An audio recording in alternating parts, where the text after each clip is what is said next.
Ah, Muy bien. Buenas tardes. Hoy un tema muy importantísimo, como siempre, en los encuentros de Humanidades y Filosofía con Carolina Renata Armenteros Muñoz, que se encuentra en Santo Domingo, en la Pontificia Universidad Católica, madre y maestra. Carolina, cuando tú hiciste tu tesis no hace mucho sobre José Maestre y ese es el tema que vamos a desarrollar, la importancia del pensador, del pensamiento de José Maestre, incluso con la actualidad. Entonces, Carolina, tú eres profesora allí en la Pontificia en Santo Domingo, pero ¿cómo llegaste a...? Porque tu tesis fue sobre José Maestre, ¿no? sí, y realmente, buenas tardes y buenos días allí, ¿no? buenas tardes, sí, buenos días aquí. ¿Cómo Pues, fue tu conocimiento y estudio de las obras de José Maestre, consideraciones sobre Francia, las veladas de San Petersburgo y muchas son sus cartas, etcétera? ¿Cómo fue tu conocimiento de José Maestre? pues en realidad fue un descubrimiento de biblioteca. Yo estaba al inicio de mi doctorado todavía diseñando mi proyecto de investigación y iba a ser mi doctorado sobre un tema muy diferente. Iba a hablar de la relación entre ciencia y religión durante la Tercera República Francesa. Y para hacer el background, ¿verdad? El prefacio, por así decir, del proyecto, pues mi supervisor en un momento dado me pidió que me leyera Maistre. Y entonces, bueno, me fui a las consideraciones sobre Francia, que es uno de los textos más famosos y también el texto famoso más temprano, ¿verdad?, de Maistre. Y más o menos a los 5 minutos de empezar a leer ese texto dije, tengo que hacer la tesis sobre este hombre. O sea, fue algo realmente muy repentino y muy intenso. Sí, porque Mestre es muy claro, escribe muy claro, muy rotundo, es muy, y se enfrenta a esa violencia de la Revolución Francesa, ¿no? Esas consideraciones de Benjamin Constant, por ejemplo, y todos estos, ¿no?, que la justificaban, ¿no? Sí, exactamente. O sea, a mí lo que realmente me llamó de ese texto fue que había sido escrito 200 años antes, pero todavía temblaba con las emociones de ese hombre. Estaba escrito de una manera tan magistral y, claro, estaba abordando la Revolución Francesa de una manera muy profunda. Yo sentí, era una persona que realmente buscaba la verdad. Eso yo pienso que más que otra cosa fue lo que me llamó a mí. Alguien que estaba tratando de comprender sinceramente qué es lo que estaba pasando. Y claro, Mestre era una persona profundamente religiosa y para él la Revolución Francesa fue causa de una gran angustia espiritual. Y eso se nota todavía en la manera que escribe. Bueno, hasta el día de hoy se le considera como uno de los grandes maestros, uno de los grandes estilistas de la lengua francesa, porque tiene un estilo muy particular, muy propio, que recuerda, por supuesto, el estilo bíblico. Hay una cierta sublimidad, ¿verdad? Hay una especie de... uno siente como lo sublime cuando lo lee. Sí, un amigo escritor francés que acaba de publicar una novela, Anéantir, Michel Houellebecq, y lo ha incluido a José Maestre, porque citando una frase, citando lo de que la Revolución Francesa y todas sus consecuencias es obra del demonio, era obra del demonio, una frase muy rotunda de José Maestre, que tiene que ver también que en la novela. Sí. Eso lo dice en las consideraciones sobre Francia. Es una de sus frases más famosas, que la Revolución Francesa es satánica, ¿no? Es satánica. De principio a fin llega a decir, sí. Es satánica. Sí, que es un intento de Dios de borrar para que Dios pueda escribir, ¿verdad? Es el mal puro, sí, porque es la usurpación de lo que debería de ser la prerrogativa divina que decide la política. En fin, es una interpretación muy radical, pero al mismo tiempo muy fructífera desde el punto de vista teórico, porque de ahí sale no solamente una teoría de la historia sobre la cual escribí mi tesis, sino también sale la primera sociología. Y bueno, desde el punto de vista religioso también surge el ultramontanismo. Maestre es el padre, se convertirá en el padre del ultramontanismo político. Ya se sienten, ¿verdad? Ya se pueden ver las semillas de este ultramontanismo en las consideraciones sobre Francia. y en la perspectiva que tiene sobre la modernidad. Mestre es uno de los grandes antimodernos, así se le llama. ¿Y la conclusión tuya de tu estudio, de tu investigación, fue la que acabas de decir o algo más rotundo también, al estilo de...? No, bueno, no, en realidad esto, lo que estoy diciendo son pequeñas cosas para introducir al personaje de Mestre, ¿verdad? Mi propia investigación, bueno, he escrito muchas cosas sobre Mestre, pero mi investigación principal, que está recogida en mi libro, es sobre la teoría de la historia de Mestre. O sea, realmente en esos 5 minutos que cambiaron mi destino, de cierta manera, en la biblioteca de Cambridge, pues yo lo que me interesó sobre todo fue la teoría de la historia de Mestre, o sea, ese intento que tiene de comprender la mente de Dios a través de la historia, a base de comprender, de tratar de derivar leyes de la historia. Entonces, pues toda mi tesis fue sobre eso. Realmente me ocupé de los escritos principales de Mestre. Escribí 5 capítulos, uno sobre, no las consideraciones, sino los ensayos sobre Rousseau, que escribe antes de las consideraciones, porque todo el pensamiento de Mestre está basado, igual que el de Bonald hasta cierto punto, está basado en una refutación y al mismo tiempo en una incorporación de Rousseau. Después escribí también sobre los diálogos de San Petersburgo, sobre su epistemología, que está recogida en su ensayo sobre Francis Bacon. Escribí también sobre la clarificación sobre los sacrificios, que es un pequeño opúsculo que es el primer tratado de la sociología de la violencia, que normalmente se publica junto a los diálogos. Y escribí sobre la teoría de la historia de Dupas, sobre el Papa, que es el texto fundador del ultramontanismo político. Y luego en la segunda parte de mi libro exploré el legado de esta teoría de la historia. Y lo que es sorprendente cuando empiezas a ver quién se pone a leer a Mestre del siglo XIX es que no son los conservadores, son los socialistas, los positivistas y bueno, hasta cierto punto también los tradicionalistas, ¿verdad?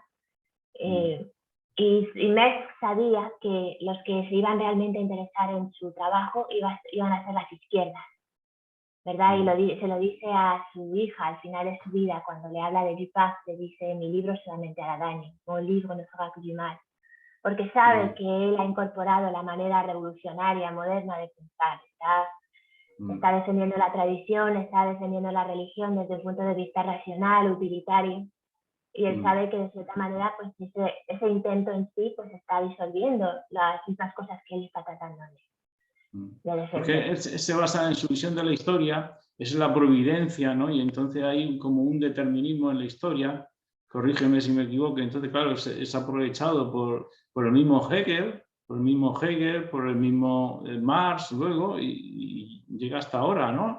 Esa filosofía de la historia, ¿no? Casi determinada, que puede rastrearse en Spinoza incluso. O sea que, ¿cómo resumirías tú la visión de la historia de Mestre y su influencia en Hegel y en Marx? Bueno, yo lo vi, no sé hasta qué punto realmente Hegel y Marx se lo leyeron, ¿verdad? Pero desde luego hay cierto legado indirecto a través de los socialistas utópicos en el caso de Marx. En el caso de Hegel no sabría exactamente cuál es el legado. Desde luego Friedrich Schlegel se lee a Mestre con mucho cuidado y elabora su tradicionalismo en parte, ¿verdad? En base a eso. Bueno, no está claro realmente si se lo lee, pero hay muchas convergencias entre el pensamiento de Schlegel y el pensamiento de Mestre. Y bueno, la teoría de la historia de Mestre es muy compleja, pero para resumirla de una manera muy breve y muy general, que también vamos a encontrar, por cierto, en Saint-Simon, ¿verdad?, el padre del socialismo industrial. Él ve la historia como una serie de alternaciones entre las épocas críticas y las épocas orgánicas, es decir, las épocas de destrucción y las épocas de integración social. Y por supuesto la Revolución Francesa es una época crítica y va a ser seguida, según él, por una época orgánica que va a inaugurar una nueva época de la historia, Y incluso en los diálogos de San Petersburgo, pues vislumbra una nueva religión, una tercera revelación. Que esa idea también la encontramos, por ejemplo, en el pensamiento de los schlegelianos. Por eso hay una convergencia que sugiere que realmente Mesk se leyó a Schlegel, eso sí que es verdad. Schlegel probablemente sabía del pensamiento de Mesk, pero no está claro si se lo leyó. Pues desde luego no lo cita, a mi conocimiento no lo cita. Es muy importante, hemos dicho antes de empezar, hemos hablado de Benjamin Constant y Mestre, ¿no? Cómo Mestre da el contrapunto a toda esa defensa de la supuesta novedad y progreso de la Revolución Francesa. Sí. ¿Qué podrías decirnos sobre toda esa contraposición? Porque claro, Mestre empezó creyéndose a lo mejor a Rousseau, muchas cosas, y luego cambió radicalmente, ¿no? Sí, o sea, desde luego es una persona que bebe de la fuente de la Ilustración, es un hombre del siglo XVIII que es educado leyendo a Rousseau, a Voltaire, a los enciclopedistas, a Mirabeau, etc. Pero al mismo tiempo, pues claro, cuando la Revolución Francesa sucede, se da cuenta de que tiene que rechazar parte de esa formación, parte de esos escritos por lo menos, pero al mismo tiempo se queda con el método. Hay yo pienso, de hecho eso es algo que estoy trabajando con otros colegas que se ocupan sobre el conservadurismo. Hay realmente un problema, yo pienso, en cómo conceptualizamos el conservadurismo, porque normalmente hay un modelo según el cual las izquierdas o los liberales son los que inician cosas nuevas, ¿verdad? Son los renovadores, son los que hacen nuevas propuestas, y luego los reaccionarios, como bien lo indica su nombre, pues reaccionan en contra de eso y lo que quieren es mantener el orden establecido. Cuando tú empiezas a leer a gente como Mesk, te das cuenta de que ese modelo que fue elaborado, bueno, a partir de principios del siglo XX, con gente como Karl Mannheim, ¿no? Lo encuentras en Karl Mannheim, lo encuentras en Huntington, lo encuentras en Frieden. Más recientemente lo vas a encontrar en el libro sobre conservadurismo de Edmund Fawcett, que es uno de los pocos libros que trata de hablar de conservadurismo a nivel internacional. Encuentras siempre este modelo de acción y reacción, acción y reacción. Cuando tú empiezas a leer realmente el trabajo de los conservadores, te das cuenta de que, bueno, son también personas que piensan en utopías. Karl Mannheim dice, lo que define al conservadurismo es su realismo, el hecho de que se interesa solamente por lo que está, por lo que es, no por lo que debería de ser. Cuando tú lees a Mesk, te das cuenta, este hombre tiene también una utopía, también piensa en mundos alternativos, en sociedades ideales. Y también es una persona que es muy innovadora, tiene iniciativas, propuestas nuevas, ¿no? Uno de los artículos que acabo de escribir y que pronto se publicará es sobre Mesk como padre del Risorgimento. Normalmente pensamos en el Risorgimento, en la unificación de Italia, como un movimiento de izquierdas, un movimiento popular, pero la realidad es que el Risorgimento normalmente se empieza a pensar el Risorgimento a partir de las revoluciones de 1821 para adelante, ¿no? Que es cuando hay revueltas populares en Italia.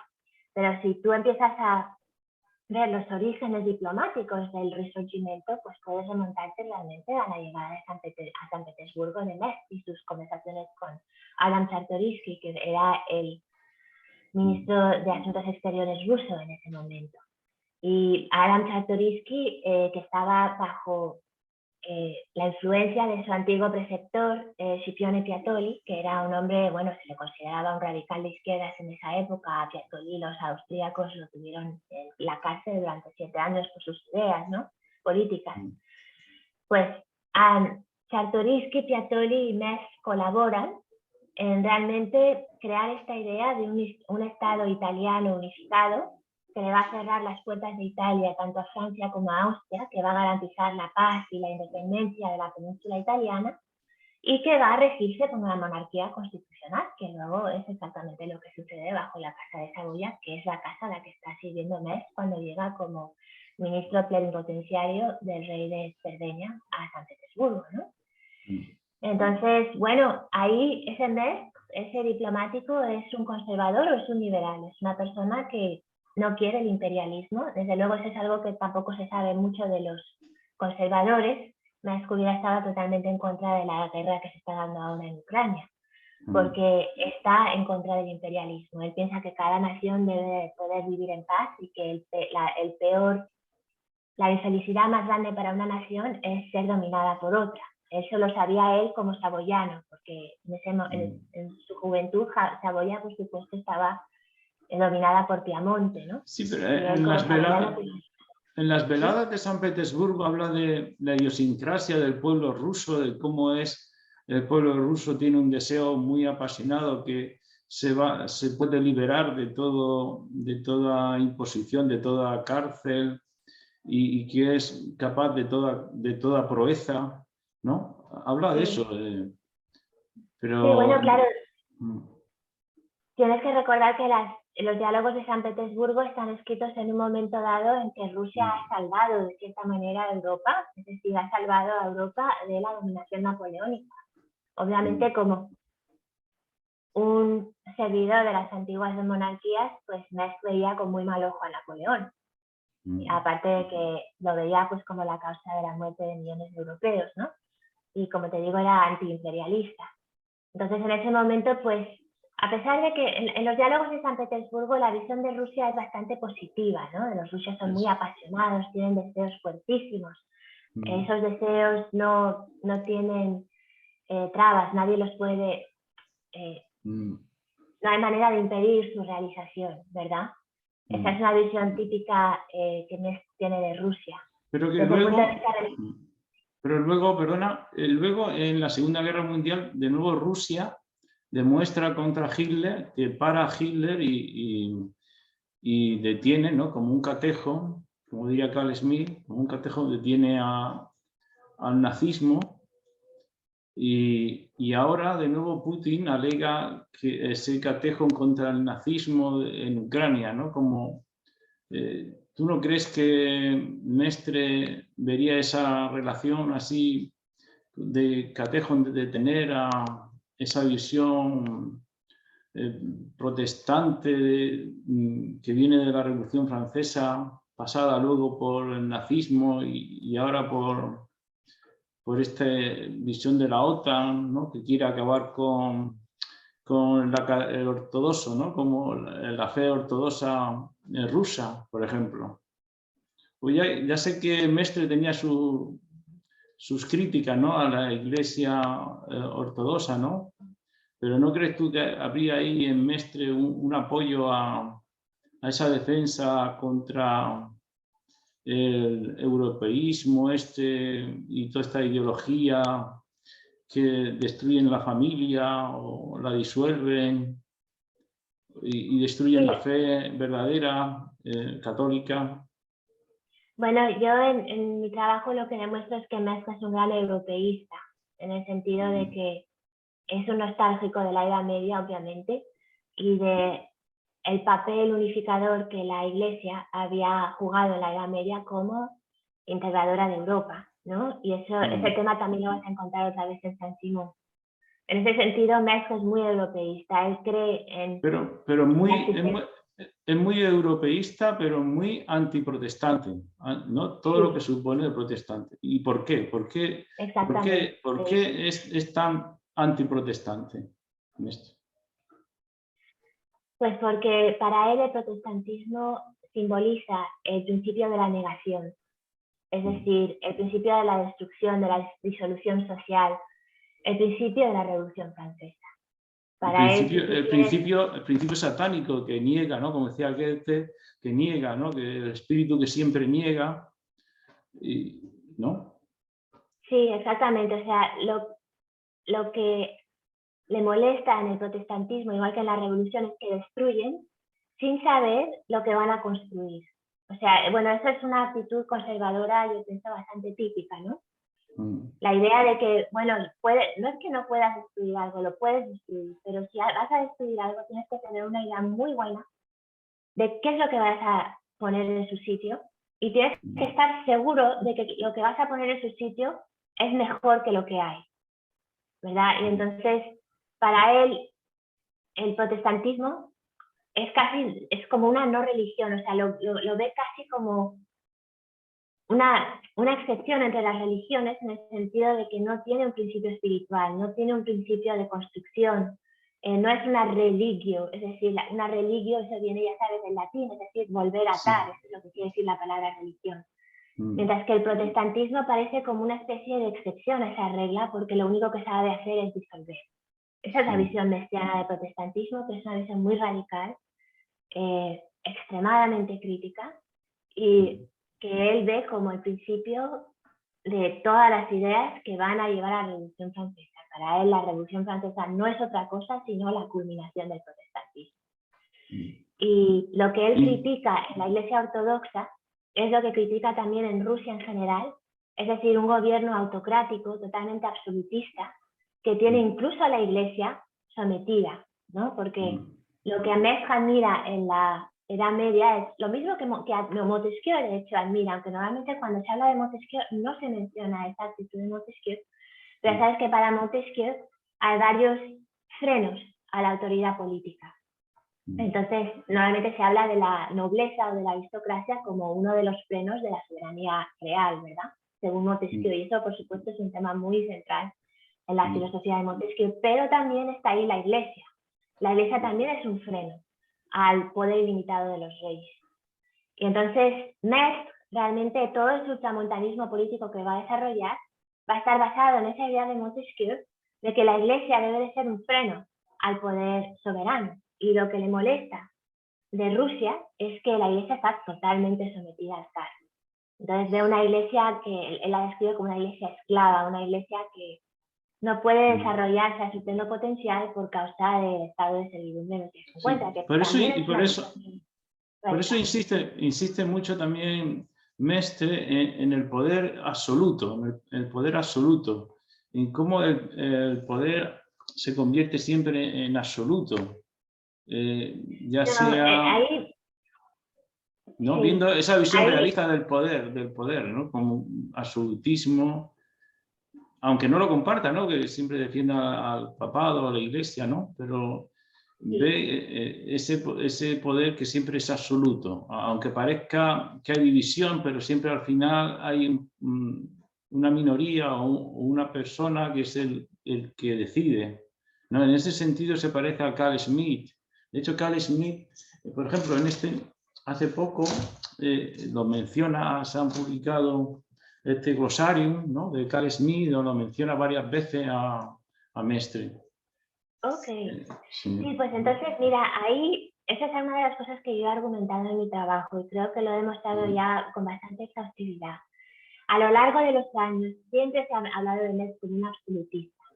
Si tú miras sus escritos de joven, cuando él habla de la unión entre el trono y el altar, desde luego es un absolutista, porque él piensa que esos dos pilares tienen que estar unidos.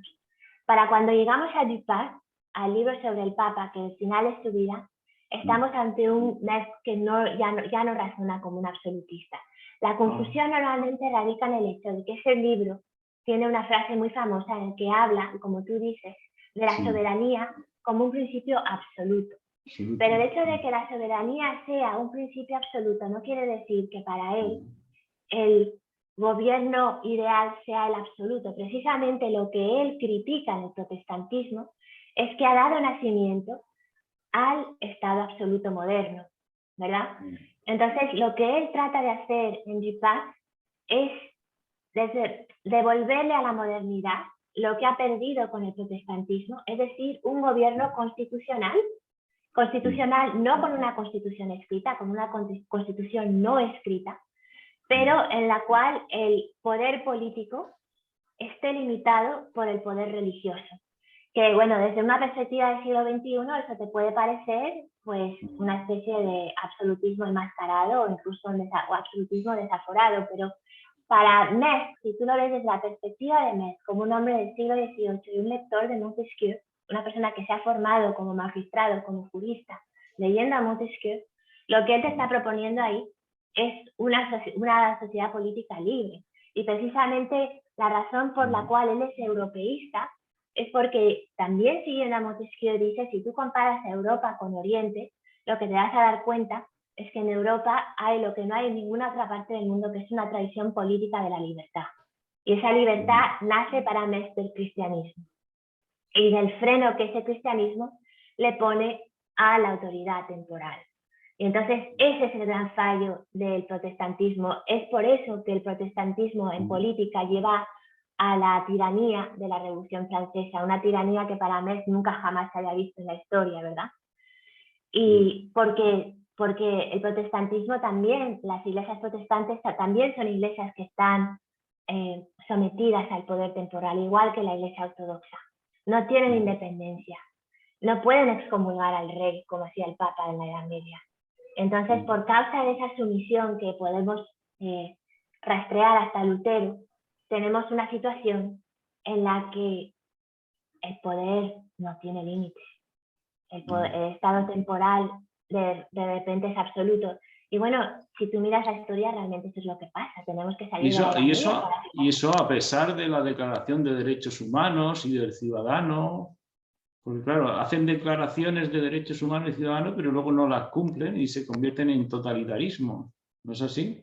Sí, entonces esa es una de las primeras críticas que Mestre hace a la revolución, que eso lo expresa en un panfleto anterior a las consideraciones sobre Francia, que se llama Bienfaits de la Revolución Française, o sea, beneficios de la Revolución Francesa, en la que es una verdadera sátira de la revolución, en la que menciona la Asamblea Constitucional hasta ahora ha emitido 30.000 leyes, 30.000. Jamás se habían emitido tantas leyes en tan poco tiempo, pero nadie las sigue porque no están grabadas en los corazones de los hombres. Ahí Mestre está recogiendo un tema muy importante para los teólogos franceses del siglo XVII, que es la idea de que las ideas innatas, por supuesto, están grabadas en nuestro corazón y la ley natural también está grabada en nuestro corazón. Entonces, cuando un Estado emite leyes, esas leyes tienen que estar de acuerdo con la ley natural y, por tanto, también grabadas en nuestro corazón, porque solamente si están grabadas ahí, que las vamos a vivir, que las vamos a actuar todos los días. Entonces él dice, esta revolución es estéril, porque por muchas leyes que escriba y que promulgue, no posee las almas de los franceses. Así es que él lo dice, ¿no? Y no se puede conseguir una Europa con una constitución tipo norteamericana, hacer una Unión Europea con una constitución que empiece, por ejemplo, nosotros, el pueblo. ¿Eso qué inconveniente, qué crítica le haría Mestre? Pues mira, esa es una a Mestre ha conocido, siempre se le llamó a partir de los escritos de Valence en los años 1830 como un profeta del pasado, ¿no? Porque había predecido muchas cosas que realmente luego sucedieron, como la restauración. Pero hay una profecía que le salió mal, que fue decir que la ciudad de Washington, D.C. nunca sería la capital de Estados Unidos, y él pensaba que eso era así porque alguien se había sentado y la había planeado a priori, ¿verdad? Entonces, para Mestre, lo que le parece monstruoso de la República estadounidense es el hecho de que es una república racional que está planificando su destino político a priori, antes de que suceda. Para él eso es imposible, ¿no? Porque realmente las cosas que duran, como buen conservador piensa que aquello que dura es lo que poco a poco se ha ido legitimando por la experiencia histórica, ¿no? Y entonces, en ese sentido, pues nunca ni se le ocurre tomar a los Estados Unidos como un modelo para Europa, ¿verdad? En esos momentos de la historia, claro, Estados Unidos, un europeo podía, de cierta manera especial, ¿verdad? Un norteamericano. Dice, la democracia, en un momento dado dice, la democracia estadounidense es para los salvajes estadounidenses. O sea, realmente se excede, ¿no? Pero el caso es que él sí que piensa, ¿verdad?, que tanto Europa como Estados Unidos pues, pueden convertirse en entidades, en el caso de Europa, supranacionales, ¿no? A él lo que le interesa es que la humanidad esté lo más unida posible. Entonces, eso es lo que le atrae de la idea de Europa, un cristianismo unido. Un catolicismo. Un catolicismo, en concreto un catolicismo, ¿no? Más que un cristianismo, un catolicismo. Sí, porque él, por supuesto, tiene la esperanza de que todas estas iglesias protestantes algún día despierten y se den cuenta de que Son estériles, no pueden vivir sin el Papa y se tiran de los brazos del Papa. Esa es la ilusión bajo la cual viven. Sí, y por eso sabes que en España hace unos años con Elvira Roca ha vuelto a resurgir el tema de la leyenda negra contra España, y una de las fuentes de la leyenda negra son el protestantismo, precisamente lo que Mestre llamaba el mayor enemigo de Europa. O sea, el mayor enemigo de Europa es el mayor enemigo de España, o sea, el protestantismo o el mundo anglosajón, ¿no? De Estados Unidos, el mundo angloparlante, sobre todo, no China, ¿no? Porque China no tiene nada que ver con España, ¿no? Actualmente, o Rusia en menos proporciones, es legendaria, ¿no? Rusia es menos negro legendaria que Europa, ¿no? Europa protestante, o que Estados Unidos. ¿Cómo vería Mestre, o si lo dijo en algún sitio? Porque él defiende la Inquisición, llega a defender la Inquisición española, diciendo que era un tribunal bastante racional y bastante a favor de la soberanía y del orden. ¿Tú cómo dirías que Mestre defendería o criticaría la leyenda negra? Bueno, Mes tenía una idea bastante positiva de España. Realmente admiraba a los españoles, tanto por su comportamiento durante las guerras napoleónicas como por su tradicionalismo religioso. Por ejemplo, el embajador de España en Rusia, él habla de él de una manera muy positiva, ¿verdad?, en sus cartas. En lo que se refiere a la leyenda negra, él, que yo sepa, nunca aborda ese tema. Yo no recuerdo que él haya nunca abordado ese tema ni en sus cartas ni en sus trabajos. Pero sí que me creería probablemente si abordara ese tema, me lo imagino muy fácilmente, pues hablando de cómo los protestantes habían sido excesivamente críticos de España, ¿no? Y en ese sentido, hace muchos años yo fui a una exposición en el Escorial, que era muy impresionante porque había una sala redonda. En el centro de esa sala habían dispuesto un círculo de vitrinas, que eran todos los libros que habían escrito los frailes dominicos denunciando los abusos que los españoles hacían de los indios en las Américas. Y en la parte exterior de la sala había un círculo mucho más grande de vitrinas, que eran todas las obras que los ingleses habían escrito, utilizando esos escritos dominicos para criticar a España y su política imperial. Y entonces lo que es impresionante es que España nunca respondió a eso.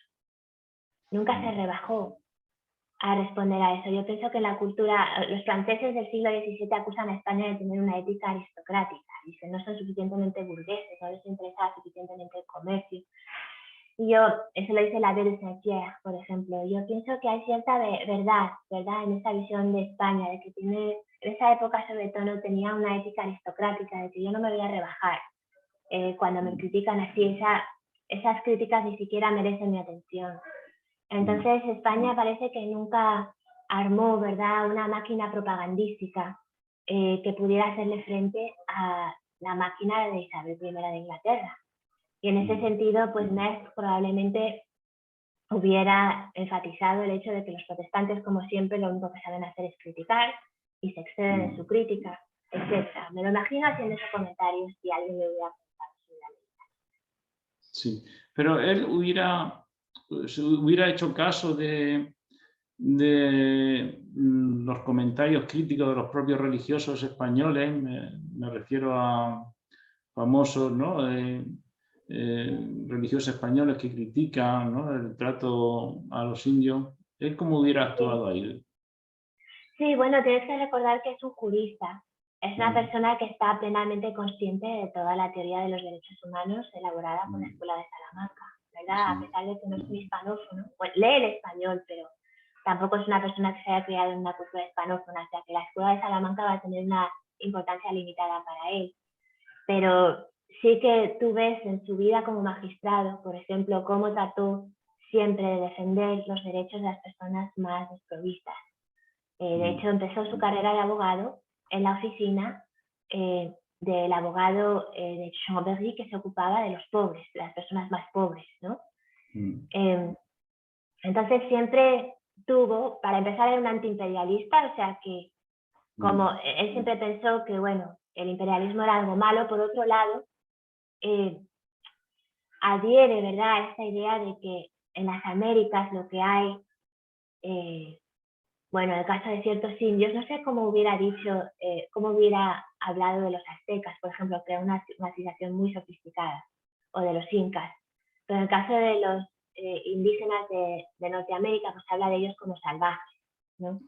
Entonces, ahí desde luego hay una idea muy imperialista de que hay que cristianizar a estos seres humanos, y eso, esa cristianización, desde luego, yo pienso que él, desde su punto de vista de él, hubiera justificado el proyecto imperialista español. Pienso yo, pero no es algo del que él realmente discuta en sus obras. Sí, pero sí, podemos hablar, por ejemplo, del retrato que hace de la figura del verdugo o de la guerra divina. ¿Qué podría, él qué mantendría sobre la guerra o la figura del verdugo? Porque hemos hablado de la Inquisición, pero del verdugo, por ejemplo, o de la guerra como divina, en su plan de la visión de la historia, ¿no es así? Sí, claro, o sea, tanto el verdugo como la Inquisición española, como la guerra divina, están todos basados en una misma idea, que va a ser una de las ideas fundadoras de la sociología francesa, que es la conservación de la violencia. Para Metz, el ser humano está dividido, porque después del pecado original, nuestra alma, nuestro cuerpo y nuestra mente no están alineadas. Nuestro cuerpo hace una cosa, nuestra alma hace otra y nuestra mente está en otra parte. O sea, el ser humano ha sido roto, de cierta manera, ¿verdad?, por el pecado original, que bueno, es una visión bastante neoplatónica de las cosas. Entonces, por causa de esta división que tenemos dentro, estamos siempre emanando violencia, ¿verdad? Porque, o sea, no estamos ni siquiera de acuerdo con nosotros mismos, entonces esa rotura interior se manifiesta fuera de nosotros en violencia. Entonces, lo que él ve en las consideraciones sobre la France, en las consideraciones sobre Francia, es que él hace una tabulación de todas las personas, o mejor, no una tabulación, un conteo del número de muertos por la guerra desde el Imperio Romano a sus días. Y se da cuenta que en términos del porcentaje de la población, ese número de muertos ha sido más o menos constante. Entonces dice, hay una ley de la conservación de la violencia. La violencia siempre se va a expresar, porque estamos siempre en este estado de ruptura que emana violencia. Entonces, ¿qué es lo que pasa? Que hay que canalizar esa violencia de alguna manera, ¿verdad? Entonces, la Inquisición española él la defiende en base a la idea de que si tú dejas que proliferen los herejes, vas a acabar en una situación como la de la Revolución Francesa, y entonces la violencia se va a desbordar. Entonces, mejor matas a algunas personas, pocas, para evitar matar a muchas, ¿no? La guerra divina, pues también es una guerra que la providencia dirige, porque la violencia tiene que expresarse de alguna manera, tiene que realizarse de alguna manera, pero como Dios está llevando la guerra, pues siempre se asegura de que esa violencia es lo más mínimo posible. Y en el caso del sacrificio, que va a ser el tema del primer opúsculo sociológico que escribe, que también es el primer tratado sobre la violencia, pues ahí él desarrolla esa idea del ritual y del sacrificio como una manera de canalizar nuestra violencia interior, de manera a que esa violencia, en vez de destruir la sociedad, como ha sucedido durante la Revolución Francesa, la integre. Lo que no sabemos es si Putin, por ejemplo, va a iniciar una guerra nuclear, por ejemplo. Esperemos que no. Esperemos que no, pero no se sabe nunca. Vamos ahora a hablar de filosofía, porque de filosofía propiamente dicha, porque Mestre habla de Voltaire, de Bacon, y ¿qué opinión y qué crítica, ¿no?, más radical hace tanto de Voltaire y de Bacon? ¿Y por qué? ¿No? ¿Por qué a ellos dos? Bacon es fundamental para la ciencia moderna y la filosofía moderna, ¿eh?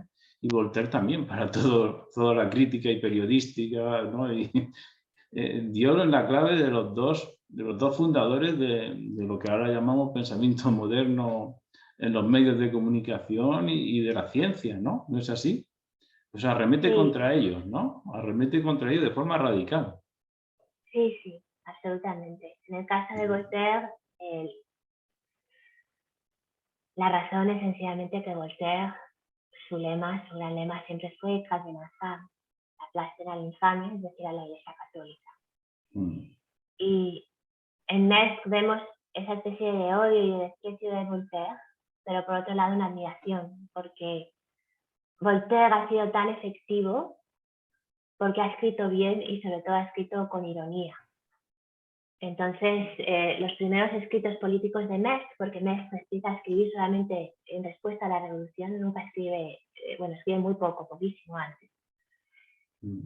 Pues son sardónicos, son irónicos, se está intentando pues copiar esa burla destructiva de Voltaire, ¿no? Que ha acabado tanto con la Iglesia como más indirectamente también con la monarquía, porque ha iniciado precisamente esa cultura de la burla. Entonces, arremete contra Voltaire porque lo ve como el principio del fin de la cultura europea. Al final de su vida, Metz está convencido de que está muriendo con Europa, lo repite una y otra vez, Sí, estoy sí, muriendo sí. con Europa.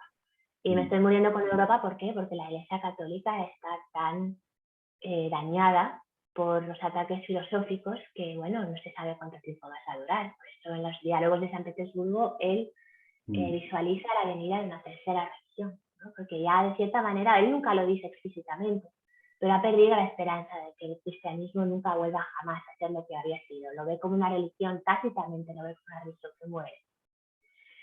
En el caso de Bacon, arremete contra él porque Bacon, junto a Locke, es una de las divinidades tutelares de la Justicia Civil, ¿verdad? O sea, desde el punto de vista epistemológico, ¿a quién se van a volver Diderot y D'Alembert? A Bacon y a Locke.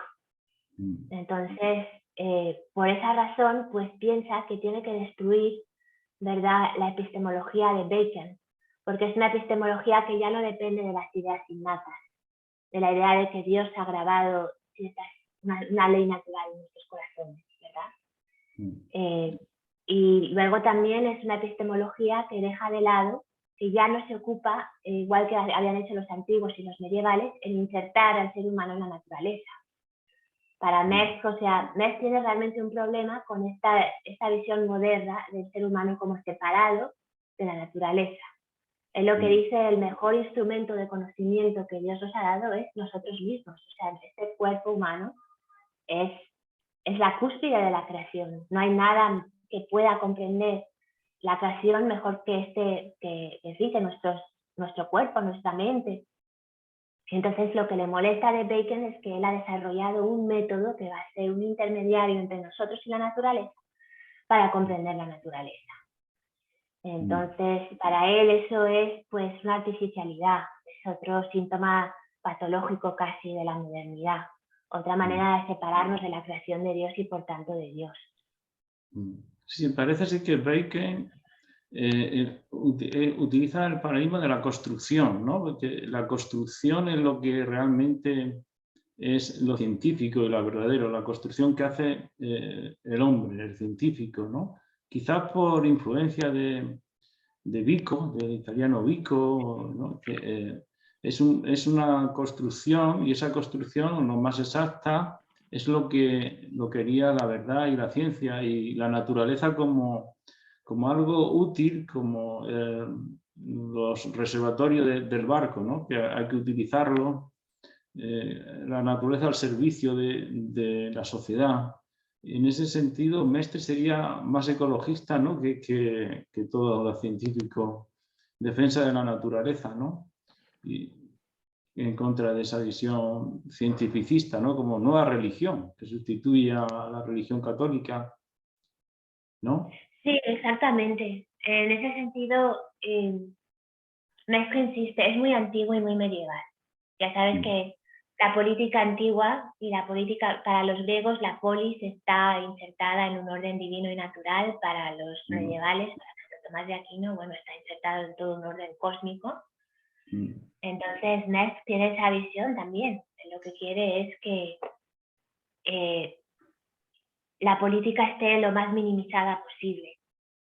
y que se reconozca que es algo que no sale de nuestra mente, que no es ilimitado, ¿verdad? Que tiene que estar en armonía con todo el mundo, con toda la creación. Pero hay una cosa que siempre me ha llamado la atención en Mestre, es que si defiende el medieval, defiende también la servidumbre o esa especie de esclavitud. ¿Y cómo defiende entonces la libertad de las personas católicas, cristianas? ¿No hay una contradicción ahí en Mestre?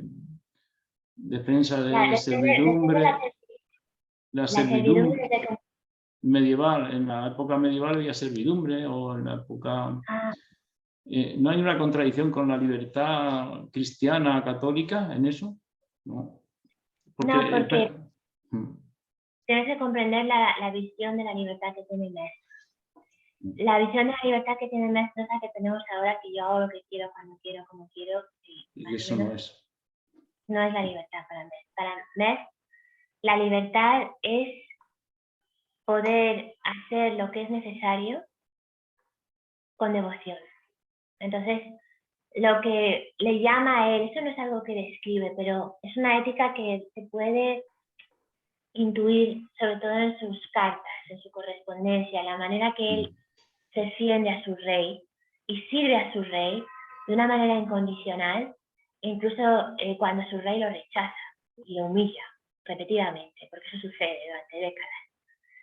Para Mestre, lo que le llama de la monarquía es que la monarquía, precisamente porque es un régimen jerarquizado, hace posible la devoción.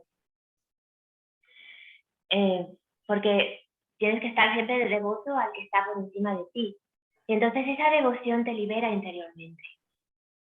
Entonces esa es la paradoja, ¿verdad? Que cuando tú estás lleno de devoción, cuando estás lleno de amor, eres libre. Aunque por fuera parezca que eres un esclavo. Por otro lado, también es un adepto de la visión de Montesquieu, de la libertad política como la división de la soberanía y la limitación del poder soberano, ¿verdad? O sea, el rey no puede nunca convertirse en un tirano, no te puede aplastar, precisamente porque tú como devoto tienes dignidad. Entonces, ahí está la visión, yo pienso, medievalista de Mestre, pero eso no es algo que nunca jamás te hice de manera explícita. Eso es algo que tú puedes ver cuando lees sus cartas y te das cuenta de cómo se comporta, cómo él razona, cómo él aguanta. Es muy aristotélico, que es muy aristotélico en el fondo, ¿no? Porque la monarquía es el gobierno de uno cuando es virtuoso. En cambio, la tiranía o el despotismo es el gobierno de uno cuando es para el mal, cuando no es para el bien común, cuando es el mal, ¿no? Sí, exactamente. Es aristotélico. Sí, totalmente aristotélico. Y en uno de sus primeros escritos él dice que el rey tiene el deber de ocuparse de todas las órdenes y distribuir igualmente sus favores a cada orden de la sociedad. Carolina, podríamos estar hablando mucho tiempo y hablaremos, si te apetece, en otra ocasión sobre Mestre y de otros temas, pero ya se está cumpliendo el tiempo y antes de terminar con un tema que ahí me llama mucho la atención, que es el rezo, según Mestre, yo te preguntaría una penúltima pregunta, que es ¿cómo vería Mestre la Europa que queremos construir ahora que el ataque a Ucrania ha hecho, parece unirse a los países europeos? ¿Cómo sería la visión de Mestre, de esta Europa nueva? Sí, después de esta unión, ¿cómo sería la Europa que Mestre imaginaría o que preferiría? Sí, a ver, la Europa que tenemos ha sido una Europa que fue cuyo principio de unificación, al menos al principio, fue la economía, y bueno, realmente sigue siéndolo. Eso no le hubiera gustado. Él quería unificar a Europa en base a la religión. Cuando se dio el debate hace, bueno, más de 10 años, sobre si se debía de mencionar al cristianismo en la Constitución de Europa, él hubiera dicho, por supuesto, que se debía de mencionar porque es el origen de la identidad europea, ese hubiera sido su argumento. No le hubiera gustado, por supuesto, la defensa que hace Europa, por ejemplo, a todo lo que es el control de natalidad. Lo hubiera visto como algo dañino para la familia. Yo pienso que eso hubiera estado contento en general, yo pienso, de ver Pero a Europa. ¿Hubiera Pero propuesto una monarquía europea, una monarquía en Europa? no necesariamente. O Lo que mayor hubiera querido, importancia del Papa, ¿no? A lo mejor. sí, él lo que hubiera querido es que el Papa fungiera como mediador de conflictos. Pero claro, él vivía en la edad de las revoluciones, entonces para él lo que más importaba era que el Papa fuera un agente contrarrevolucionario, es decir, una persona que a base de mediar evitara revoluciones y tomara en cuenta las necesidades de los pueblos para que no derrocaran a los reyes. O sencillamente, cuando hubiera un rey tiránico o un rey inepto, como sucedió con Gustavo de Suecia, pues lo quitara del trono, ¿no? De manera pacífica, sin una revolución. Entonces, bueno, a lo mejor hoy en día no le hubiera importado tanto la mediación del Papa, pero sí que le hubiera importado que Europa se identificara más como cristiana y no como una sencilla colaboración económica. Y para terminar, el rezo. ¿Por qué le daba importancia al rezo? ¿No? Como todo católico, ¿no? Como buen católico, el rezo puede ser efectivo. Sí, y eso también yo pienso que al final de su vida probablemente es una de las razones que le dice a su hija Constance, mi libro se lo hará daño, porque el rezo que él realmente está proponiendo es una especie de magia blanca, ¿no? Lo que dice es que a través de la oración podemos contribuir al orden cósmico, a la armonía cósmica, y también podemos ejercer nuestra voluntad. O sea, de cierta manera para él el rezo es una manera alternativa de ejercer una manera alternativa a la política de ejercer nuestra voluntad personal. Podemos decir que es uno de los métodos que él propone para minimizar el campo de la política. Yo creo que debemos rezar para evitar esta tercera guerra mundial nuclear de Putin, porque en vez de llegar a una negociación y acuerdo, ¿no? Parece ser que no llegue, que pretenden que siga la guerra. Lamentablemente sí, o sea, esperemos que se quede por lo menos en un conflicto regional, o sea, no regional, sino lo más limitado geográficamente posible, ¿verdad? Y que termine pronto. Se supone que debe terminar pronto, pero claro, eso es lo que pasa con las armas nucleares. Claro. Pues muchísimas gracias, Carolina. Un fuerte abrazo. Ahora detengo la grabación y seguimos hablando. Muy bien.